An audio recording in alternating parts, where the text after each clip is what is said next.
Olá, meu amigo! Olá, minha amiga! Sou Décio Barros, advogado, criminalista e de direito de família. Hoje eu quero conversar com você a respeito de um tema que está começando a borbulhar, começando a aparecer. É a união poliafetiva. Mas o que seria isso, união poliafetiva? União poliafetiva é um tipo de união estável que está começando a surgir, composto por três ou mais pessoas. Ah, doutor, então eu quero arrumar um monte de mulher, eu vou morar com 3, com 4, com 5 mulheres, eu vou ser o galo de um galinheiro, doutor. Eu vou montar um harém para mim, doutor. Mas aí eu tenho uma pergunta, doutor. Eu posso? Pode, doutor. Aí eu respondo, depende. Como assim, doutor? Não complica, explica. Eu vou explicar. Depende do que a pessoa quer. Vamos lá, vamos entender. Se essa pessoa quer uma relação regulamentada, com direitos patrimoniais garantidos, com direito de meação, com direitos de herança, com direitos sucessórios, se esse é o interesse dessa pessoa, a resposta é não. Não pode. Se essa pessoa quer apenas, não se importa em ter uma relação à margem da lei, uma relação sem direitos patrimoniais, sem direitos sucessórios, aí pode, afinal de contas, não é crime, certo? Né? Não existe mais o crime de bigamia no Código Penal. Esse crime sofreu um processo que se chama abolício criminis, ou seja, deixou de ser crime. Então, o rapaz, o camarada, pode viver com 3, 4, 5, 6, 7 mulheres? Pode. Ao mesmo tempo, uma mulher pode viver com 2 homens, com 3 homens? Pode. Pode. Desde que essas pessoas não estejam interessadas em ter a sua relação regulamentada com escritura pública. Bem, o que é interessante nós ressaltarmos, né? Antes da Constituição de 1988, né? Antes também, bem antes da vigência do novo Código Civil de 2002, certo? Né? Antes do Código Civil de 2002, lá nos anos 80, nos anos 70, começou a aparecer, começou a acontecer um fenômeno muito parecido com aquele que está acontecendo agora, a união estável. Certo? As pessoas falavam em juntar os trapos. Né? Essa era a expressão da época, mas não havia regulamentação, não havia previsão no Código Civil do professor Clóvis Bevilacqua, o Código Civil de 1916. As pessoas achavam um absurdo, como muitos acham hoje, a união poliafetiva. Acham um absurdo, certo? Muito bem.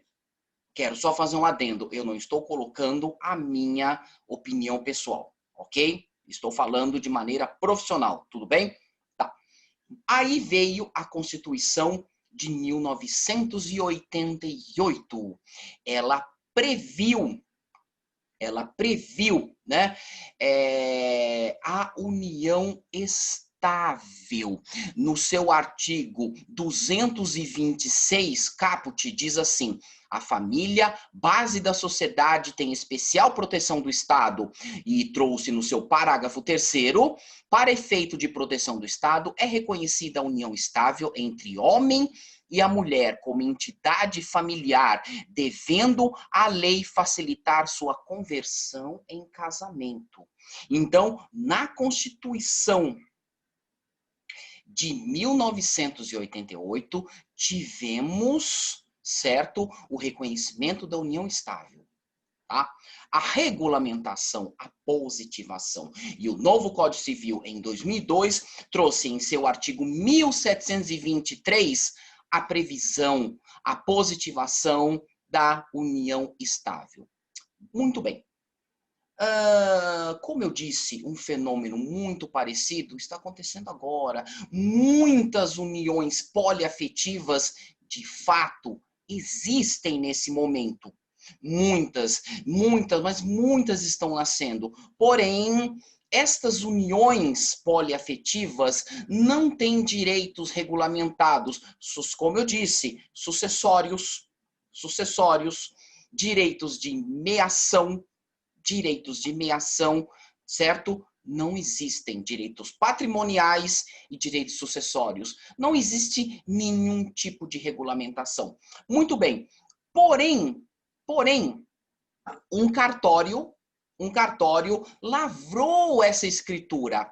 Lavrou a escritura de uma união poliafetiva, certo? Até porque está começando a surgir na doutrina essa questão. A doutrina está começando a olhar para essa questão. Lembrem-se que uma coisa que eu sempre falo, os costumes são uma fonte do direito. Certo? Os costumes são uma fonte do direito. Então, um advogado que se chama Luiz Kignel, especialista em direito de família, declarou o seguinte: como definir a meação em um patrimônio formado por 3 pessoas? De fato, como definir? Isso ainda não foi feito, né? Qual o regime de bens que prevalecerá quando o primeiro e o segundo conviventes tiverem um regime e o terceiro convivente buscar outro regime patrimonial? Então, vamos imaginar um homem, né? Primeiro, ele se junta com uma mulher.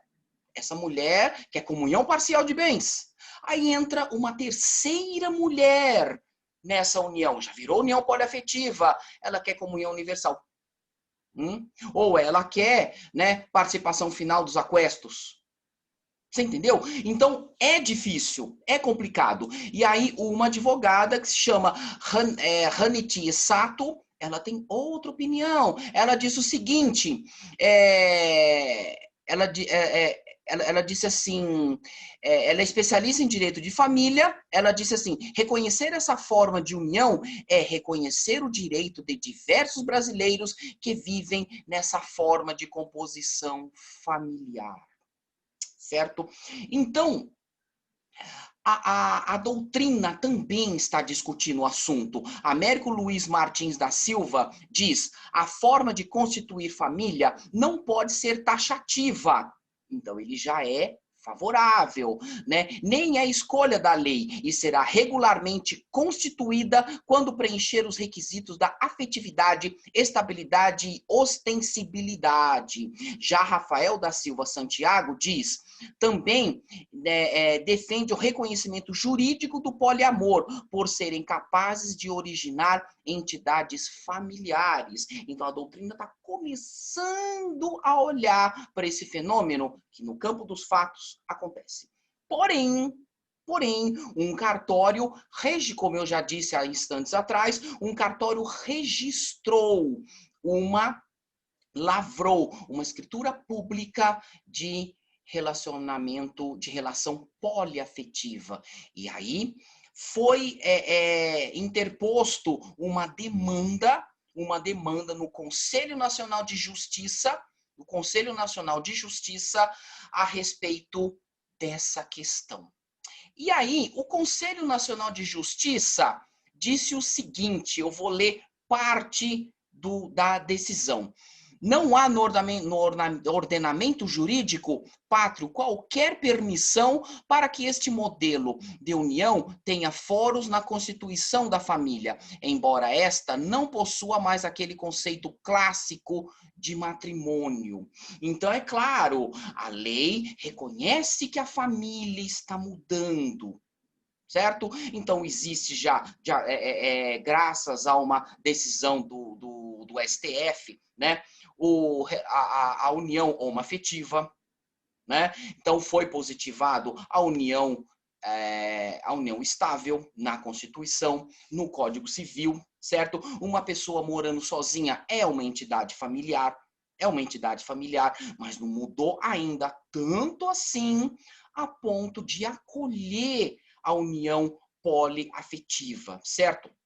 E o conselheiro ministro Aloísio Correia da Veiga disse em seu voto: voto, então, no sentido de expedir determinação às corregedorias estaduais para que proíbam a lavratura de escrituras declaratórias de união poliafetiva, em que dela conste que se trata de constituição de entidade familiar.